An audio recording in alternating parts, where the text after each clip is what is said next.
Madame, Monsieur, bonsoir, bienvenue dans ce journal. Voici les titres. Une fête clandestine de 300 personnes la nuit dernière à Joinville-le-Pont. Les policiers sont intervenus. Ils appellent les participants à se faire tester. L'un d'eux est positif au Covid-19. Et alors que les prochaines semaines sont incertaines, peut-on réserver son billet de train ou d'avion pour les vacances de Noël? Les conditions d'annulation ne sont plus tout à fait les mêmes qu'au printemps dernier. Est-ce un baroud d'honneur pour Donald Trump? Ses partisans sont actuellement rassemblés aux abords de la Maison-Blanche, mais certains signes montrent que le président commence à accepter sa défaite en privé. Et puisqu'on parle d'Amérique, eux sont confinés dans un village resté bloqué au temps de la conquête de l'Ouest. Nous sommes pourtant en plein cœur du Gers. Nouvel épisode ce soir de ces confinements peu ordinaires. Et ce nouveau confinement, nous ne le vivons pas tous de la même façon. Ce soir, vous allez rencontrer deux Français qui ont choisi de se mettre à l'heure américaine, tout cela sans quitter le Gers, Marine Chaise et Perrine Miselange.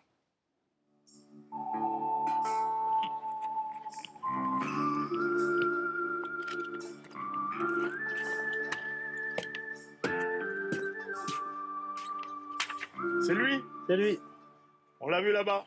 on va le chercher. Généralement, des dizaines de curieux assistent à cette scène de chasseurs de primes. Aujourd'hui, Jeff et Denis sont bien seuls. Jamais ils n'auraient imaginé être confinés dans ce village western, en plein cœur du Gers. Ces bénévoles passionnés ont tout bâti de leurs propres mains. 4 ans de travail, loin d'être terminés. On a toujours quelque chose à faire. Toujours. Comme ça, au moins, on ne pense pas au Covid. Tout doit être parfait pour la prochaine ouverture.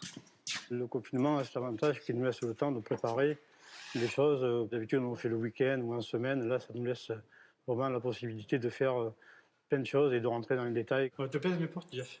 Elles sont belles. Ah, elles sont belles, ces portes. Hé, porte! En temps normal, cette pièce regorge de vie. Qu'est-ce que tu m'as fait avec ce jeu là? C'est pas possible. Plus de 3000 passionnés se pressent ici chaque année pour écouter de la musique country ou s'accouder au comptoir.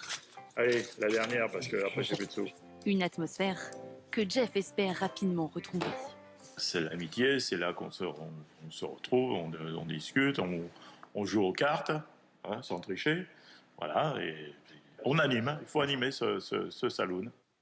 À côté, entre la prison et la banque, Denis nous fait visiter les chambres. Pour cette période d'isolement, il aurait pu s'installer dans ce décor d'époque, avec le plancher en bois, les tableaux et bien sûr, pas d'électricité. À l'époque, ils avaient des lampes comme ça, des lampes à pétrole. Et ils s'éclairaient, et ils illuminaient leurs pièces de cette manière-là. On se sent en immersion totale dans les années 1880, 1890, et on vit comme on vivait à l'époque. Le cow-boy nous l'avoue, il dort en réalité à une 50aine de mètres, dans une maison avec tous les avantages de la vie moderne. Mais il passe les 3/4 de son temps dehors au village ou à s'occuper des 9 chevaux du ranch. Allez, on tient le galop, allez, hey. Le cavalier organise des promenades tout au long de l'année. Ces Mustangs doivent donc conserver une dose d'activité journalière et ne pas perdre leur complicité avec les hommes.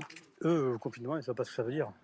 Donc on ne leur apprend pas ce que c'est un confinement, mais on leur apprend ce que c'est que de rester à l'éveil, de rester aux ordres et à l'écoute, comme nous, on est à l'écoute avec eux. Plongés dans cette ambiance Far West des années 1880, nos cow-boys tentent de rester à distance des problèmes actuels. Et avec un saloon, un barbier et une banque dans le jardin, on pourrait facilement leur envier ce confinement.